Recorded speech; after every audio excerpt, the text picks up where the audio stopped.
Nós queremos agradecer de todo o coração a um pastor que eu ainda não tive o privilégio de conhecê-lo pessoalmente, mas eu troquei muita informação com ele, troquei bastante figurinhas. É o reverendo Olivar Alves Pereira. Ele é pastor de uma igreja em Jacareí, ali interior de São Paulo, ali do lado de São José dos Campos, e ele fez um material de excelência para o estudo congregacional da Confissão de Fé de Westminster, e ele nos cedeu esse material graciosamente e ficou muito feliz em ver o nosso interesse em utilizar o material que ele certamente gastou muito tempo e muito estudo fazendo. Então fica aqui a nossa gratidão e a nossa oração ao Senhor para que Ele abençoe esse nosso irmão e lhe dê condições de continuar produzindo e produzindo para o reino, para o povo de Deus. Hoje eu enviei aos grupos da igreja, tanto de membros quanto de amigos, a apostila que o reverendo Olivar nos cedeu para estudo por meio eletrônico, e também a Confissão de Fé de Westminster, cujo download foi feito do site da Secretaria Executiva da nossa denominação. Estou falando isso para você não pensar que eu mandei coisa pirata para vocês, não mandei, tá bom? A apostila foi cedida e a Confissão de Fé está disponível em vários sites da nossa igreja. Eu fiz o download do site da Secretaria Executiva da IPB. Bom, meus irmãos, isto dito, essas orientações, apenas eu vou pedir que para os próximos domingos, na medida do possível, você leia a lição da apostila antes de nós virmos para cá, porque isso vai facilitar e vai ampliar também a nossa capacidade de interação. Quando nós focamos a história das igrejas reformadas, nós vemos que houve um despertamento para o retorno à Escritura. E esse despertamento foi natural pelo movimento da Reforma. A história da igreja como um todo mostra que a igreja sempre teve declarações, documentos, credos, e muitos desses são de caráter universal. Por exemplo, o Credo dos Apóstolos, que nós utilizamos aqui na igreja, é um dos documentos cristãos de caráter universal, ou seja, não é restrito a uma determinada corrente ou denominação. Mas quando surge a Reforma Protestante, surgem também muitos sustos, porque era o início do século XVI, início da Idade Moderna, com florescimento de muita coisa acontecendo, principalmente nas artes e no ambiente intelectual, e um dos receios era: nós conseguimos reformar a teologia e apontar de volta para a Escritura e para a origem da igreja, o que nos garante que nós não vamos, nas gerações futuras, ver um desvio disso. E uma das ferramentas que os irmãos lá do século XVI, XVII principalmente, se esmeraram por deixar para nós são os documentos que, embora não sejam inerrantes, não sejam suficientes como Escritura, não sejam assinados canonicamente pelo Senhor, mas eles são documentos que nos fazem olhar para a Escritura e compreendê-la de forma cada vez mais apropriada para quem é filho de Deus. Isso, infelizmente, não impede que o ser humano se desvie do caminho do Senhor. Aliás, sermão de hoje, o perigo da apostasia. Mas isso nos ajuda muito, porque no momento de dúvida da sã doutrina, nós temos esses documentos a que recorrer. A Igreja Presbiteriana no mundo inteiro subscreve os 3 símbolos de fé: a Confissão de Fé de Westminster, o Catecismo Maior de Westminster e o Breve Catecismo de Westminster.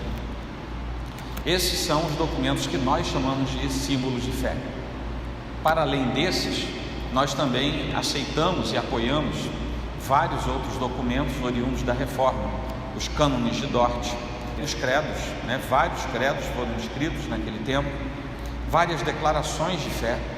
Nós apoiamos quase integralmente outras tantas documentações, mas a partir de hoje nós vamos mergulhar um pouco na Confissão de Fé de Westminster, que é o documento central da subscrição documental das igrejas presbiterianas e de muitas outras igrejas reformadas mundo afora.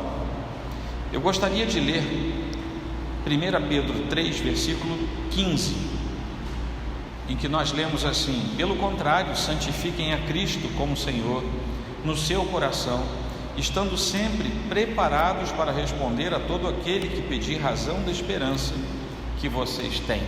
Qual é a razão da esperança que nós temos? Nós sabemos, mas como responder aos demais quando nos demandarem sobre o que nós pensamos, cremos e falamos?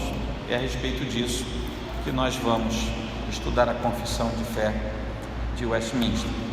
Hoje ainda não é o primeiro capítulo, são 33, se não me falha a memória, e nós vamos fazer isso a partir da próxima semana. Mas hoje nós temos uma breve noção de onde surgiu esse documento. Era o século XVI quando a Reforma veio. Nós estamos saindo da Idade Média e entrando na Idade Moderna. Havia um florescimento muito grande em várias áreas do conhecimento. Nós temos diversos movimentos acontecendo ao mesmo tempo, inclusive movimentos dentro da Reforma e paralelos à Reforma.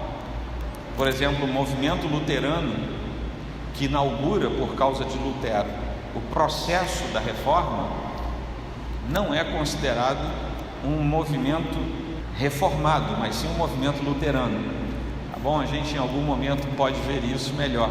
Mas todos esses movimentos, depois vem o movimento anglicano da Igreja da Inglaterra, todos esses movimentos foram colaborativos para que a Igreja do Senhor experimentasse uma opção que não fosse a mesma da Idade Média, da igreja cristã que existia na Idade Média até esse comecinho do século XVI. A Igreja da Inglaterra logo depois se separa drasticamente da Igreja de Roma, não necessariamente pelos melhores motivos que possamos imaginar, mas o fato é que Deus usa essas coisas também e contribui para o crescimento do seu povo. Quando nós imaginamos que a Assembleia de Westminster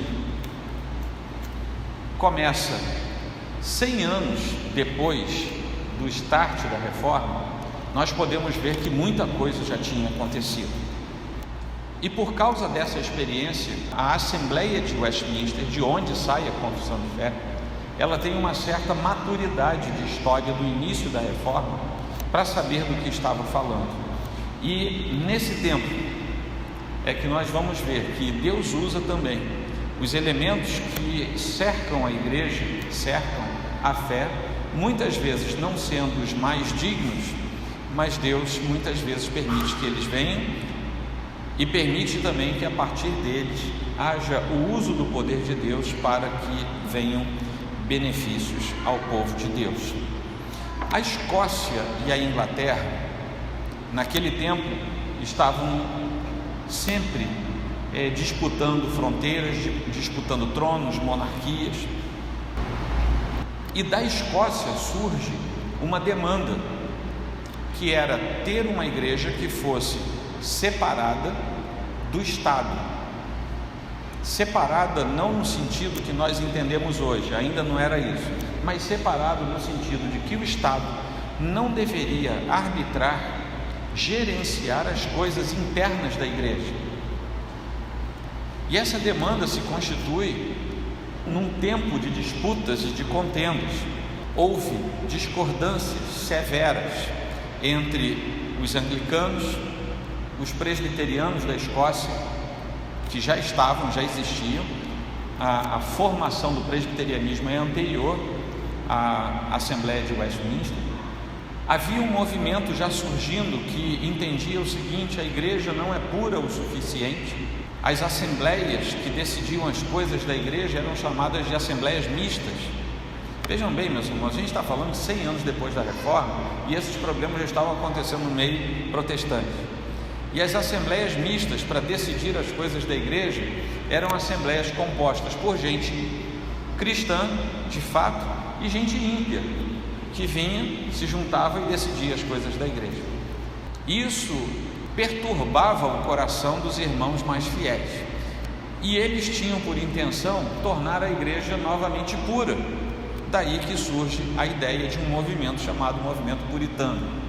O movimento puritano muitas vezes é confundido com gente estranha, vestida de preto, com chapéu de bruxa, mas o movimento puritano não era bem isso. Isso é uma caricatura do movimento, porque o movimento puritano foi um movimento pautado no senso espiritual, a fim de tornar a igreja novamente pura para o culto devido ao Senhor.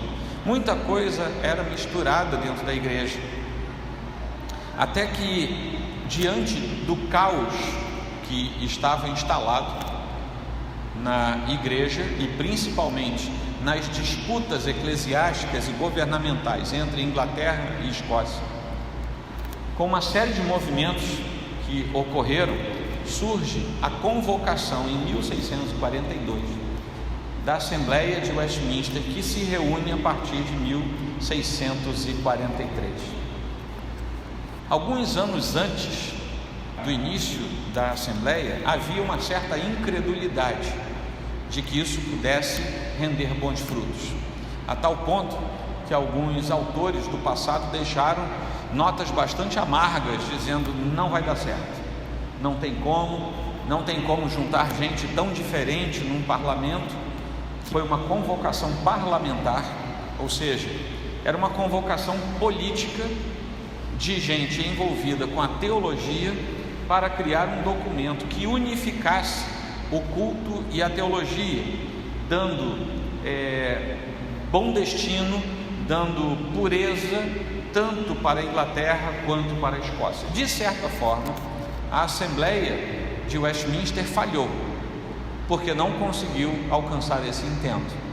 Mas, por outro lado, a Assembleia de Westminster foi vitoriosa, porque a Igreja da Escócia depois se beneficiou, depois a Irlanda também, e hoje o resultado da Assembleia de Westminster, que é a Confissão de Fé de Westminster, está espalhada pelos 4 cantos do mundo. Onde há uma igreja reformada, onde há uma igreja presbiteriana, ali está a subscrição desse documento. Cerca de 120 teólogos se reuniram por uns 7 anos seguidos, mais uns 2 ou 3 anos depois, para a Assembleia ser declarada oficialmente encerrada. Foi o tempo em que houve revisões, houve também, prosperaram os outros documentos, dos símbolos de fé.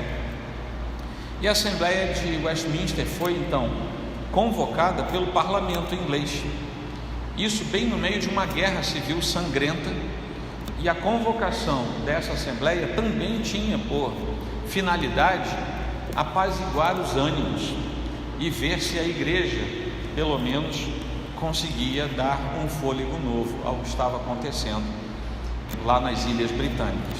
É claro que a gente não vai ficar aqui falando da história, mas isso é um momento muito interessante. Se você depois quiser, esse livro aqui é bastante interessante, Guia de Estudos da Confissão de Fé de Westminster, do Dick Storey, é da Cultura Cristã. Está comigo aqui hoje. Se você quiser ver, você pode ver depois da nossa fala aqui. Mas o fato é que o culto estava maculado, o ensino na igreja estava maculado, e a Assembleia de Westminster tinha por intenção também levar um roteiro para o culto, a fim de que o culto cristão fosse recuperado na Inglaterra e na Escócia. Os presbiterianos escoceses já tinham avançado nesse sentido, e agora a confissão, a Assembleia, tinha a possibilidade de encaminhar para outros cristãos, inclusive os anglicanos, essa mesma possibilidade. Qual é a grande vantagem que nós temos ao estudar a Confissão de Fé de Westminster? É que ela é um roteiro seguro para nós andarmos com vista à sã doutrina reformada, e é também um roteiro seguro para que nós possamos investigar as Escrituras. Para vocês terem uma ideia, a gente está falando do século 17. Eu, quando nasci, quando já estava com certa idade, a gente ainda não tinha acesso ao computador. Agora você imagina o século 17, eu não nasci lá não, nasci no século 20, mas vocês imaginam o século 17, aqueles homens, aqueles teólogos reunidos ao longo de 7 anos de debates e de busca pela excelência de um documento que nos servisse de guia para a Escritura, deixaram cerca de 2.500 textos de referenciamento bíblico. Aquilo que eles iam falando, eles iam deixando referências bíblicas para que nós, hoje aqui, pudéssemos consultar se eles falaram o que estava de acordo com a Escritura. 2.500 referências bíblicas, procuradas manualmente ao longo daquele período, não sem debates, com muitos debates, gente de alas diferentes, e o Senhor teve por fim deixar para nós um documento que até hoje nos cerca. Aqueles artigos que estão aqui, chamados de capítulos, que nós vamos estudar a partir da próxima semana, tinham também por finalidade substituir os 39 artigos de fé, que eram os artigos da Igreja Anglicana. E no início houve muita resistência, mas logo de saída os anglicanos não aceitaram a Confissão de Fé de Westminster. E uma das acusações contra a Confissão de Fé de Westminster é que ela é muito dura. Ela fala contra o pecado, ela faz denúncias contra o desvio. E isso já no século XIX incomodou algumas pessoas. Uma das curiosidades que nós podemos ver, e o Dixhorn fala disso, é que a maioria dos documentos que o povo cristão protestante tinha no início do século XVII eram documentos que declaravam aquilo que os santos do passado acreditavam a respeito de Deus e da Escritura. Mas se não é pela primeira vez, é uma das primeiras vezes em que um documento é criado que não vai buscar a opinião dos séculos do passado a respeito da Escritura, mas é uma declaração do que a própria Escritura ensina. Deu para entender essa diferença? Eu não vou mais buscar a opinião, eu estou dizendo que a Bíblia fala. E isso fez toda a diferença naquele momento da história do protestantismo. Algumas coisas são muito intensas na Confissão de Fé de Westminster. Ela já começa por fazer uma declaração de que Deus se revela. Deus fala com o seu povo e fala através da Escritura. Ela segue falando dos atributos de Deus. Naquele tempo, nem todo mundo tinha muita coragem de falar dos atributos de Deus. A Confissão de Fé de Westminster fala diretamente a respeito desses atributos. Existe na Confissão de Fé de Westminster um conhecimento sendo exposto a respeito da história da redenção, e é um conhecimento muito claro a respeito da história da redenção que se faz. Então tudo isso torna a confissão, a nossa Confissão de Westminster, um documento que foi precoce no seu tempo, no sentido de que foi inaugurador de alguns sistemas pelos quais nós nos guiamos até hoje. Desse documento matriz, que é a confissão, nós temos os outros dois, o Catecismo Maior e o Catecismo Menor. Aliás, só fazendo a diferença para vocês, uma confissão de fé é um documento declaratório a respeito da doutrina em que se crê, um documento que aprofunda o conhecimento doutrinário. Os catecismos são documentos a partir de perguntas, com as respostas trazidas a partir da Escritura. Então, o Catecismo Maior de Westminster, na sua formação primária, era destinado aos adultos da igreja daquele tempo, a fim de que, uma vez conhecendo a confissão de fé, pelo Catecismo Maior, pudessem ter perguntas e respostas que os fizessem guardar bem os conceitos da sua confissão de fé. E o breve catecismo era feito para as crianças. Então, o breve catecismo, que os adultos de hoje têm preguiça de ler, eram para as crianças daquele tempo.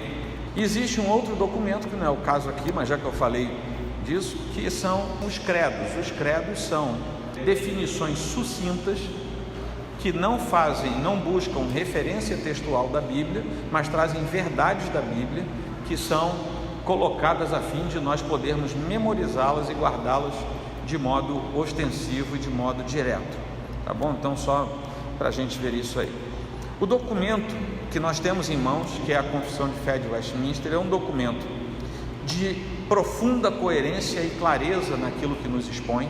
Não há coisas misteriosas ali, é tudo muito claro, é tudo muito esmiuçado e tudo muito cheio de textos bíblicos para a nossa comparação, para o nosso cotejamento. Uma outra característica que acompanha a confissão é que pode ser usado como um guia seguro para a leitura da Escritura. Nós podemos ter a Escritura em mãos e começar a ler no Gênesis e até Apocalipse. Nós podemos ler trechos da Escritura, nós podemos ler e estudar alguns trechos, e nós podemos também fazer uso de documentos como a Confissão de Fé para fazer a sequência de leitura da Escritura. É claro que não vai ler toda a Escritura, são cerca de 2.500 textos, mas vai andar bastante pela Escritura, vendo, acompanhando e confirmando aqueles pontos doutrinários. Outra vantagem que nós temos de fazer o bom uso da confissão de fé é que ela não trata apenas de doutrinas óbvias, mas trata também de doutrinas complexas. Já eram complexas naquele tempo e hoje continuam sendo. Por exemplo, o problema do mal é uma coisa que acompanha a humanidade desde que Eva olhou para o lado, viu Adão e os dois disseram: "Ih, fizemos besteira". Desde aquele tempo que o problema do mal acompanha a humanidade. E para nós, naturalmente, é algo que parece insolúvel. Como é que eu vou entender isso? Pois a confissão trata do problema do mal. Nós temos os decretos divinos e a soberania de Deus sendo esmiuçados nesse documento. E cá para nós, o ser humano não gosta muito de se lembrar que Deus pode decretar o que Ele quiser. E dentro dessa estrutura, mais um ponto é que a confissão de fé trata de uma coisa que é abominável ao homem comum, que é dizer para ele que ele não tem mais o livre-arbítrio. A confissão de fé trata desse assunto. Então, a confissão de fé nos ajuda a pensar uma série de coisas que vão fortalecer a nossa fé e vão nos fazer cada vez mais arraigados naquilo que nós cremos como sendo a sã doutrina. Segundo nós lemos aqui na nossa apostila, a Confissão de Fé de Westminster é a obra, o documento mais importante daquele período da história, tendo sido também o documento mais importante produzido pela Assembleia de Westminster, uma vez que nós temos os catecismos, mas eles se baseiam e apontam também, além da Escritura, para a própria Confissão de Fé. E quando termina aquilo tudo, em 1647, quando o documento foi tornado público, e a Inglaterra não o adotou como base documental, mas voltou a usar os 39 artigos de fé, a Escócia adotou, e a igreja oficial da Escócia naquele tempo já era a igreja presbiteriana.